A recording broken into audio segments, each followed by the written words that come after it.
at 7 years in the prison. There's a $500 fine. The state is opposing your application for deferred adjudication. A single mother faces 7 years in prison after a violent altercation left a sitting judge with permanent injuries. The state is blocking her chance at deferred adjudication. This case has massive stakes.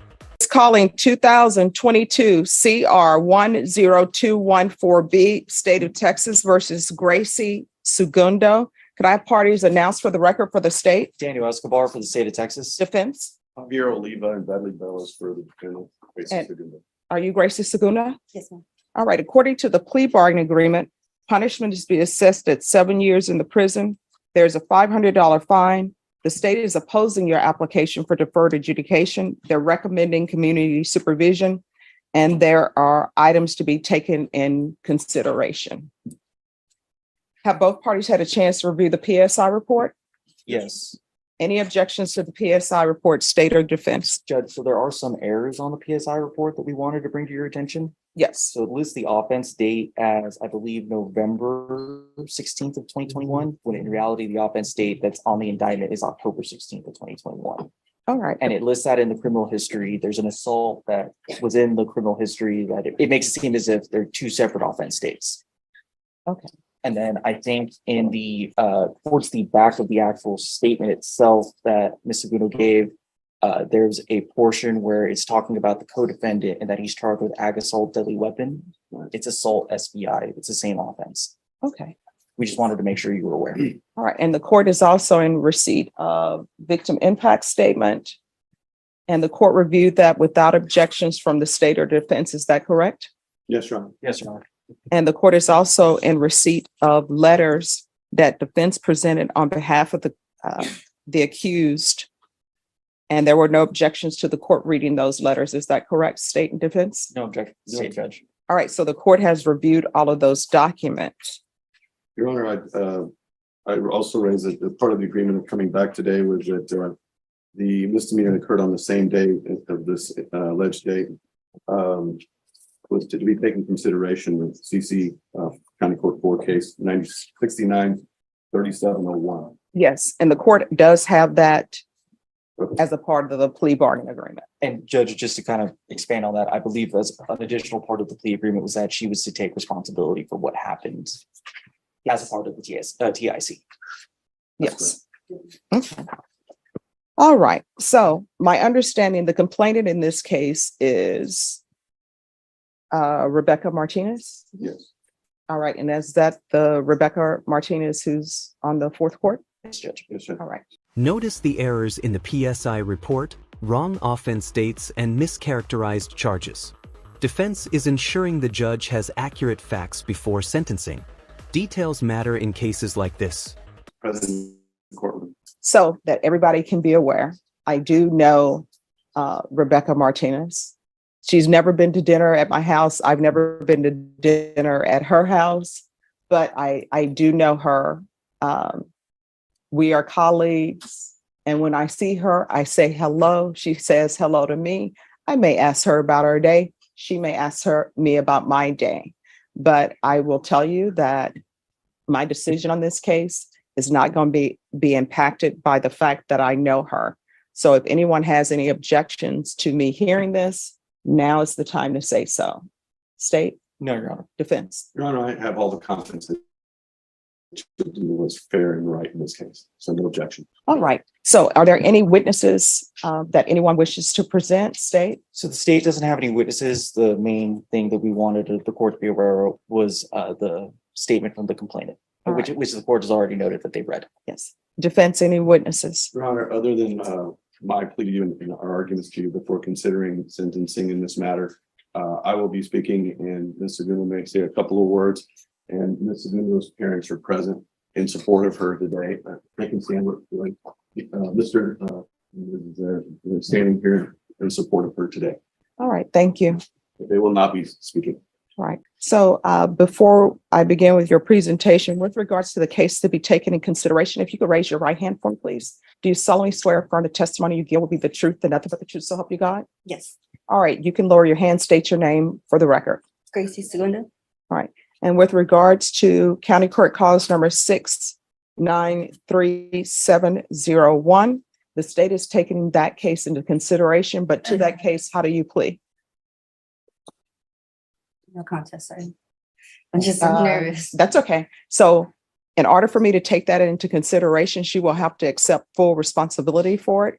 So a no contest plea, I can't accept that because I don't have any police reports in regards to that. So she will have to enter a plea of guilty to it and accept responsibility for it. And then the state will tender dismissal to the court and the court will sign that. Plot twist. The judge personally knows the victim, Rebecca Martinez, a fellow judge. She's disclosing the relationship but insists it won't affect her decision. Can a judge remain truly impartial when the victim is a colleague? I don't know if you want to discuss that with her. We'll go ahead and proceed with a guilty plea, Your Honor. All right. So the county court cause number 6933701. How do you plead to that? All right. And state, do you have the dismissal Yes, for the Judge. court in that cause number? All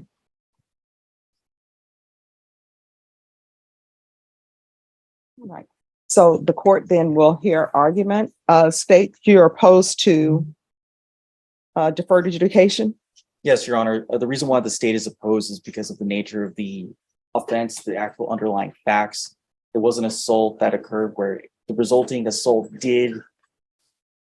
created a lot of issues for the complainant. She was severely injured. Her life was severely impacted from that day forward, and she still feels the impact to this day. It's something that was senseless and didn't need to happen in the first place. So that's why the state is opposing deferred and is asking for probation. Defense?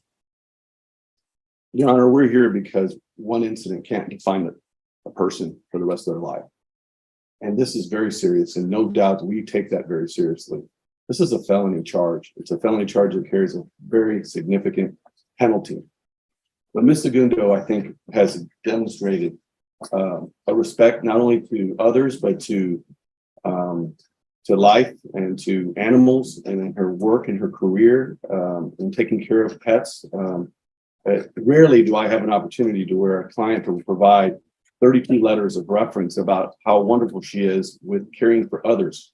And that is the life that she defines herself with. We just feel like this should not define her as a felon for the rest of her life when she has 4 children as a single mother. The defendant tries pleading no contest to the case being taken into consideration, but the judge won't accept it without full responsibility. She must plead guilty or face consequences. No shortcuts here. We know that life is difficult and it's very, very, very hard. And she's having to raise 4 children on her own, ages 15, 14, 12, and 10. As a single mother, she has to be involved in their school activities and support their activities with FAA. And a felon cannot be associated with children and be around them in school activities. This would drastically impair her ability to be a mother to her children. And so she's really fighting to be able to continue to provide the love and the support of 4 children that need their mother so that they can become better than her and have a future. She lives in Houston. She leases a home. She's lived in that home for 3 years. She has good family support. As I've said, her mother and father are present. She has a high school diploma. She has been employed during this whole time. This case is 2 years old. 2 years this week, this happened. And it's been 2 years that she has been experiencing this, and she has complied with everything this court has asked. She's appeared in court. She's traveled from Houston to San Antonio. She has fully cooperated. She has weighed all of her decisions and sought not to seek a trial, but to put the decision on deciding her future on you. The state opposes deferred adjudication because the victim was severely injured and still suffers today. They're calling this senseless violence that didn't need to happen. The prosecution wants probation, not mercy. And she made that decision because she felt that was in her best interest. She does receive some child support. She is willing to do everything and anything that it takes to give her this opportunity. I explained to her that deferred adjudication is a double-edged sword. You may think like, okay, you're not going to be subject to a conviction, but in actuality, you are subject to all the conditions and behavior for 7 years. We're asking you, Judge, to give her that chance, to give her the opportunity to prove to you that this one incident does not define her life or who she is or how she is as a mother or how she works. This case was very regrettable, and it should have been a day of celebration. It was after a football game, and she was acting in defense of another. She doesn't know the victim in this case. She doesn't know the judge. She never knew who she was. And I sincerely believe that just because she's a judge doesn't mean that this case should be treated any different than any other case of any other person who comes to this court and gets justice, because she should get an opportunity to do it. She's willing to do the urine analysis. She's willing to state no contact, and she's had no issues in the last 2 years with the defendant, the complainants in this case. She's willing to take anger management classes. She's willing to do community service. She's willing to do what it takes to give her the chance. And she has proven, other than this one incident that happened in a flash, wasn't premeditated, it wasn't thought of. It was just something in a reaction and defense of someone that she was with. And for that reason, we think that she should be given an opportunity to earn the right to be able not to be a convicted felon. The amount of restitution in this case, I think we've agreed to, that was presented before the court, was $2,416.29. We fully agree to repay that. We will work hard every day to pay that back. Defense argues one incident shouldn't define her life. 32 letters of support for children depending on her, and a felony conviction would destroy her ability to participate in their school activities. This is her fight for redemption. But in this working community and in Houston and San Antonio, mothers every day have challenges. And we regret that this happened. And I know that she sincerely has nothing personal against Ms. Martinez or her husband. She wants to do what's right, but she also wants a chance, Judge. And I'm asking you with all the fiber of my body to give her that chance. And I will make sure and work with her that she will comply with every condition, so she will never be back here before you regarding any violation or any condition of this case. You want to say something? No, nervous. All right. Well, just so you know, in this court, I see everybody as a human being. I don't see them as their titles. So for me, defendants are not defendants. They're human beings who are accused of a crime. The fact that Rebecca Martinez is a judge, that doesn't mean that I'm putting weight on the fact that she's a judge. If she were the president of the United States and she were here as a complainant, I wouldn't put weight on the fact that she's the president of the United States. I'm just dealing with the facts here. And my job is to look at everything objectively and not outside noise, not what people's occupations are. You understand? So I always reread everything and reread police reports and the PSI report, and I've read the letters. Defense claims she was acting in defense of another during a split-second reaction after a football game. She doesn't know the victim, never knew she was a judge. Should this case be treated differently because the victim holds a position of power? I do not understand how the fact that an elevator has a limited capacity, how we go from people saying the elevator is full, you cannot be in an elevator, to it's a brawl. So explain that to me. I mean, it just, I couldn't show you. I mean, there has to be some sort of thought process. For example, if there's an elevator, I think everybody knows there's a weight capacity on the elevator. Mhm. Me personally, when I see there are too many people on the elevator, I don't get on. But obviously what we are here now for is there's an elevator. According to everything that I've read, the elevator was at capacity and there were already some people on there. I don't understand how an elevator is at capacity. people need to get off or more people can't come on, how that ends up in a fight. Yeah, I couldn't tell you how it started. I just, somebody in my party was getting into it and somebody hit me and I just reacted. And unfortunately, I feel bad and should never have done that. Shouldn't have got to that. It just happened really quick. I know things happen quickly, but the police report I'm reading, it doesn't say that somebody in your party got in an altercation and you got hit and so therefore you got into a fight. What your counsel is telling me is that somebody in your party, I guess, was in a fight and then you decided to get involved in that fight. I went to go and try and pull my friend away and then I don't know, it was just a bunch of people and somebody hit me and I just reacted. The judge makes a powerful statement. She sees everyone as human beings, not titles. Whether the victim is a judge or the president, it doesn't matter. She's focusing purely on the facts and evidence before her. Your Honor, if I could clarify, I think the facts is this is a COVID era situation in the elevator. These elevators can accommodate 18, 20, 22 people, and they were limiting it to 7.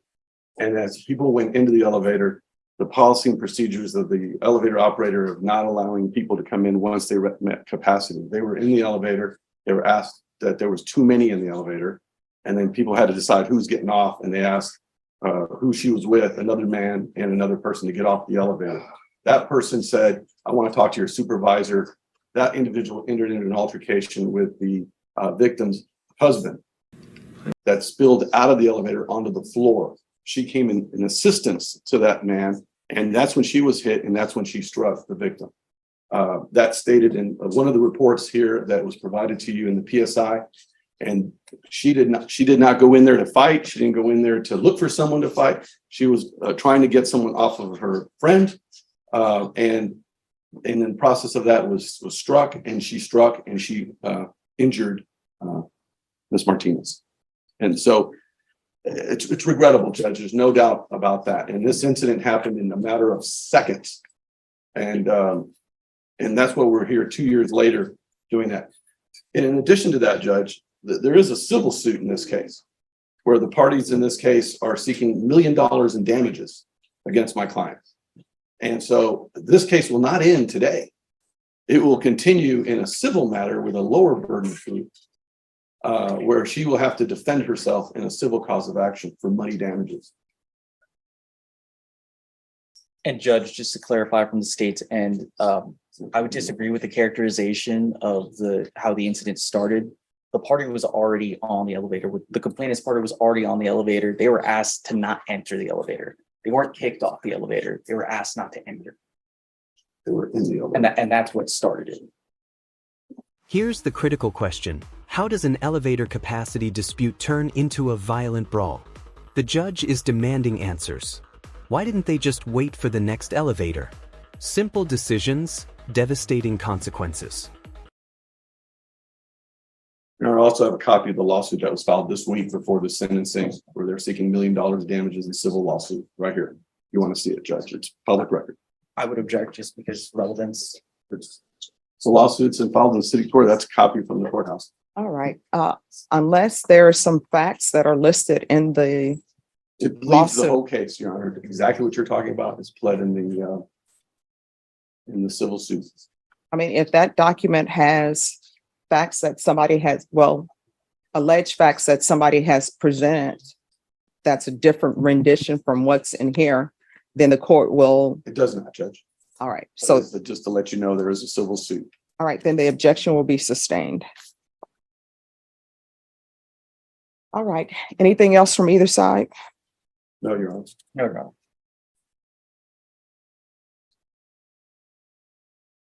All right. I've read your letters that were presented, and it appears that, other than this one incident, you're a great person.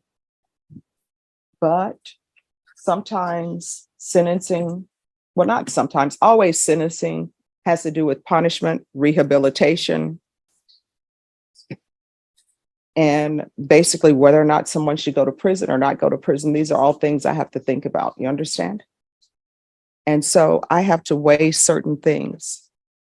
And the things that I'm weighing are the fact that there were people in the elevator and you were asked not to get on the elevator. Is that correct or is that not correct? You were on the elevator. Your Honor, the elevator's doors open. They entered into the elevator and they were asked, there were too many in the elevator, and the elevator operator asked people to voluntarily get off. All right, so there were already people on the elevator. Then you got on the elevator and you were asked to get out? Us just walked in at once. All right, And and then you were asked to leave. then they said we need people to get on. All right, so why didn't you just get off the elevator? That's what I don't understand. Defense clarifies, this was a COVID-era elevator limited to 7 people. The defendant's friend was asked to leave, he refused, an altercation started. She jumped in to help, got hit, and struck back. Was this self-defense or escalation? You didn't decide that. Yeah. She didn't decide that. It was a person that she was with, Your Honor, who is a defendant in the case that's in another court. So my question is though, if there are too many people on the elevator, and let's say you get on the elevator, it's a group of you, the elevator is already filled. I'm assuming, and correct me if I'm wrong, people were on the elevator, they had not met their 7-person capacity. And then you and your group come on, and because of the number in your group, they've exceeded their 7-person capacity. And then they're saying, you all need to get off the elevator and wait. Why not just get off the elevator? That's what I don't understand. Even if you're with somebody in your party who says, I'm not getting off the elevator, why didn't you just get off and I'll wait for the next elevator? I'll take the stairs. I don't understand. We had already gotten off 2-4, so we said like we've been waiting, but we didn't want to be the ones to get out. And was alcohol involved, or people just don't want to take It the was after a stairs? football game, Judge. Estate, does anybody want to, I know the complainants are here. Do they want to No, say anything to the court? no. Okay, Oh, Your Honor, may I have one moment? yes. Your Honor, I'm going to call case once again. Okay, Your Honor, he's not a victim in this case. Why would he come to? I mean, we'll see what he has to say. I don't know if he's a relevant witness or not, but if he were present at the scene. You know, I would think that the person involved is the one who's, in this case, is the one that would need to address it. He's had his day in court. He has spoken before the court. I don't see why he needs to speak in this case at sentencing. All right, you can call your witness. State calls David Martinez.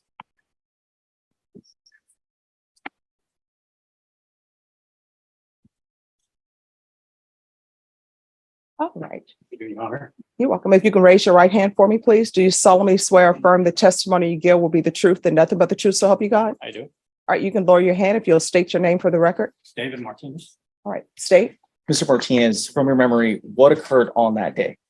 On that day, we were in line to get into the elevator. The capacity of the elevator, of course, as I mentioned, was 18.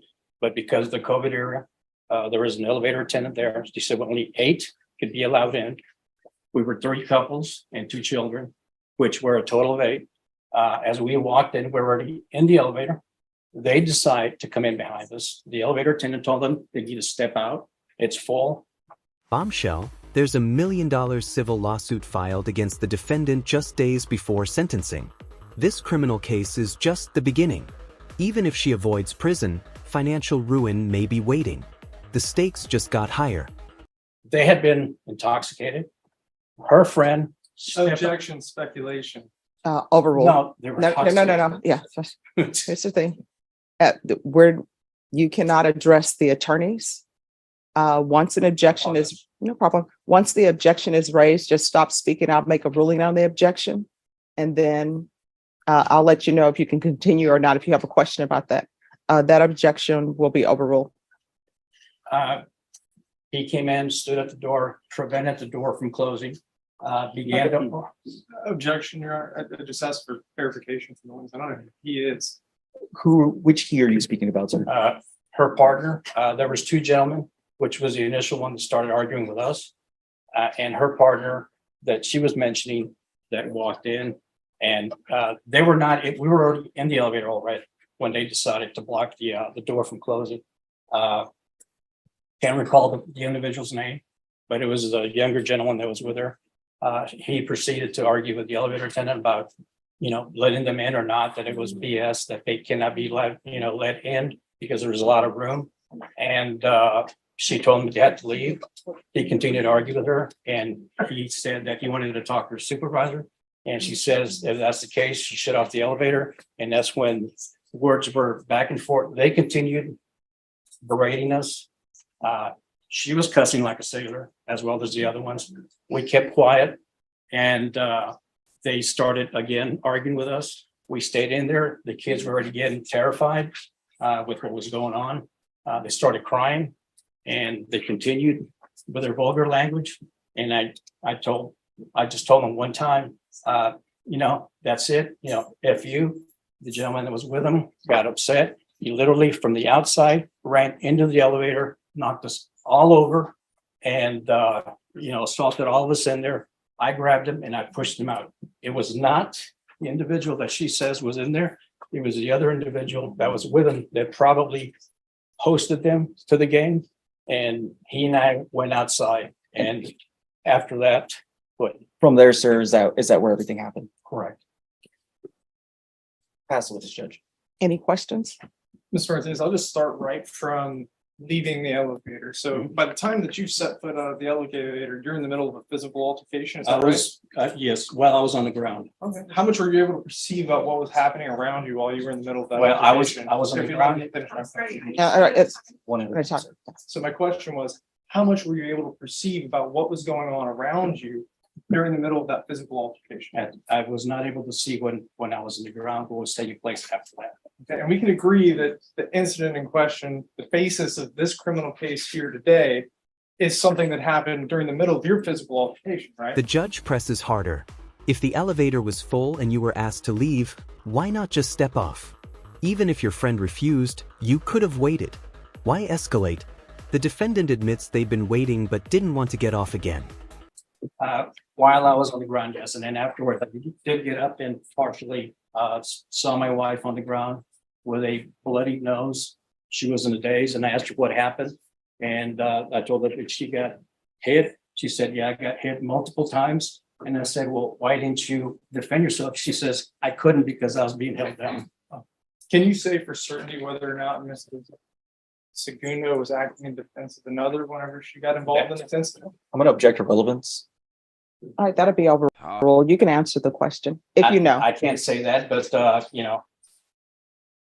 I can answer. Oh, and I understand, Mr. Martinez, the want for justice on behalf of the injuries for your wife. I just want to make sure that we're also serving justice here for Mrs. Absolutely. Segundo today based on her amount of involvement in this incident. And There was so- no, go ahead. I'm sorry. Go ahead, please. finish. No, there was only two other parties involved, three parties, and the individual who was with me had already left. But it was only her left with her friend. And there was nobody else around. There was people watching, nobody was getting involved, but they were the only ones actively, physically getting involved. But, and I know we started this conversation based off what's happening when you're leaving the elevator. Prior to the altercation and leaving the elevator, would you say that in any way Mrs. Segundo was the instigator who was trying to start this situation? I have no further questions. All right, any other questions? Nothing from the state judge. All right, thank you. This is, sir. All right, any other witnesses? No, Your Honor. All right, the court will hear final argument if there is any. Your Honor, I think it's clear that Ms. Segundo did not start this incident. That her actions occurred outside the elevator as a result of defending another person. She doesn't deny that she struck. The victim's husband testifies. They were already on the elevator when the defendant's group forced their way in, blocking doors, cursing, with kids crying. Then violence erupted. His testimony directly contradicts the defense's version. Who's telling the truth? Ms. Martinez, that this was a situation where she was struck as well. And we believe that this one incident that wasn't premeditated, it wasn't started or caused by her. It reminds me of a penalty, and another individual comes in their aid, and then another flag comes up for a penalty, and they both get penalties. And most cases in sports, that's offsetting. And I think in this case, at looking at the situation, looking at history since that day, that I think it would be fair to give this single mother a chance to continue her life and being a mother and working at her employment. So not to have this crash down on her with her children, with her workplace. We can't promise that she will keep her job upon this conviction. We cannot promise that she can be able to parent her children and be the primary caretaker of her children as a result of this conviction. But we can promise that if she is given a chance, she will do everything in her power to remain on probation for 7 years, to do what's right, so not to be considered a felon in a situation that she wished never had happened. There's no ill will here. There is no desire on her part to do anything but to move on with her life and pay what's owed, the $2,500, and do what it takes to win your trust. So we're asking, Judge, that deferred adjudication be given to this woman so that she can continue to do her life and do good for her children and her work and her community. State, any final arguments? Your Honor, the concern from the state here is, again, the facts of the case. It's that, yes, she wasn't the instigator, but she chose to take it to this level. It was her choice to take this out on the complainant. It was her choice to get involved against the complainant and to not show restraint. It's the issue that this all started over something very trivial, that if just a little bit of patience, this would have all passed over. The state's final argument: she chose to take it to this level. She chose to get involved and showed no restraint. One moment of impatience has affected the victim permanently. They're asking the judge to deny deferred adjudication. That moment that she decided to act how she did has affected the complainant from that day until today. And it's going to affect her past this. That's why the state is asking for probation on this case and for you to not grant her deferred adjudication. All right. So what is the amount of restitution and who is the restitution to? It's to Rebecca Martinez and $2,416.29. Wait, 2,400? $16.29. And also in the plea bargain agreement, it says restitution to, Jeanette Rojas. yes. Your Honor, so we haven't gotten any medical or billing from there. We would ask restitution to be determined on that amount. All right. So with regards to the restitution to Jeanette Riojas, if there's a restitution amount that's submitted to the court and you all have objections to it, we can have a restitution hearing. Thank you. And I'll just write in that there's to be a restitution hearing as it relates to Jeanette Riojas. And I'm assuming she's going to want to transfer to Houston? Yes, Your Honor. And what? It's in Harris County.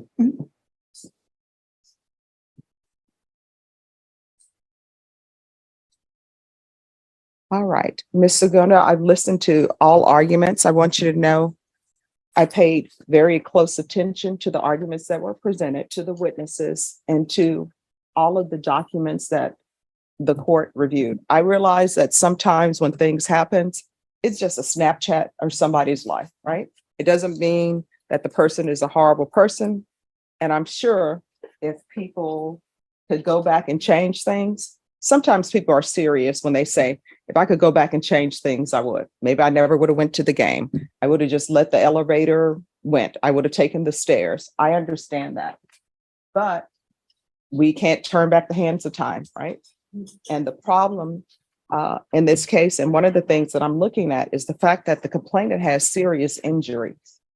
And it has nothing, my consideration on whether they're a judge or not, that's not playing any factor in my decision. If she did not have that occupation, let's just say she worked at the HEB, for example, then based upon her injuries, she wouldn't be able to work at the HEB. She wouldn't be able to stock. She wouldn't be able to stand and be a cashier. I don't know what they would have her doing at the HEB. You understand? So her injuries are very serious injuries. And I've read the report that was given to me about her injuries, and I've read the PSI report, and I've read the police reports again in this case, because I always like to review things. So I understand that you're very sorry for what happened, but sometimes, yeah, it's great that you're sorry. It's great that you've internalized things, but there is still some punishment associated with it. And I understand that sometimes when people have felony convictions, they say, well, now I can't do this, I can't do that, I can't do this. But then when you look at the complainant has some lifelong issues. And that's the report that I was given and that your attorney has read. The injuries that she suffered are not going away. And from the report I read, it sounds like they're never going away. She's always going to have those injuries. And I think you know that when people have broken bones, there's a change in the weather, their bones ache. I have it with my fingers because at one point in time, all my fingers were broken on my left hand. So I know when the weather is changing, it gets a little bit painful, not unbearably painful, but it does. So those are a whole host of things that happens when somebody suffers the injuries that she suffered. I understand, as I said, that you're sympathetic, and I believe that you're sympathetic, and if you could do things over, you would. But I am where I am right now, okay? All right, this is what the court is going to do. Court will find you guilty, sentence you to 7 years in the prison, suspended and probated for 5 years. There's a $500 fine that will be probated. There's a transfer to Houston, Texas, Harris County. Taking consideration County Court Cause number 693701, there's to be restitution of $2,416.29 to Rebecca Martinez. There's to be no contact with Rebecca Martinez or Jeanette Riojas. Proof of employment within 45 days. There's to be no employment as a home health care provider with minors. 100 hours of community service restitution. That'll be waived once you complete parenting classes. There's to be regular reporting by Zoom or in person, regular UAs, and restitution hearing as it relates to Jeanette Riojas. I don't see this as an anger management situation. I see this as an aberration. I think she doesn't need anger management classes. So is there anyone going to object to me not giving her anger management classes? The state won't object, Judge. All right. Probation, is there anything else she needs? No, Your Honor. Is there anything else you need from the court to be successful? All right. I'm going to show you what's entitled Trial Court Certification of Defendant's Rights to Appeal. Did you review that with your attorney? Did you understand it? And did you sign it? Yeah. All right. Because this is a plea bargaining agreement, because I followed your plea bargaining agreement, and because you waive your right to appeal, you do not have the court's permission to appeal. Because this is a felony conviction, you're not allowed to own or possess any weapons or ammunition. If you have a question of what a weapon or ammunition is, you'll need to speak to an attorney. Do you understand? Sure. All right, we can go off the record. So what I've learned in my time on the planet, it's just best when somebody says, oh, you can't do that, and you want to argue about it, pick another day to argue about it. You understand? All right, good luck to you. Thank you. The verdict, guilty. 7 years suspended, probated for 5 years, $500 fine, no contact orders, and $24,416 in restitution. The judge acknowledges the defendant's remorse but emphasizes the victim's permanent injuries can't be undone. One split-second decision changed multiple lives forever. If this case shocked you, smash that like button, share your thoughts below, and subscribe for more intense courtroom breakdowns.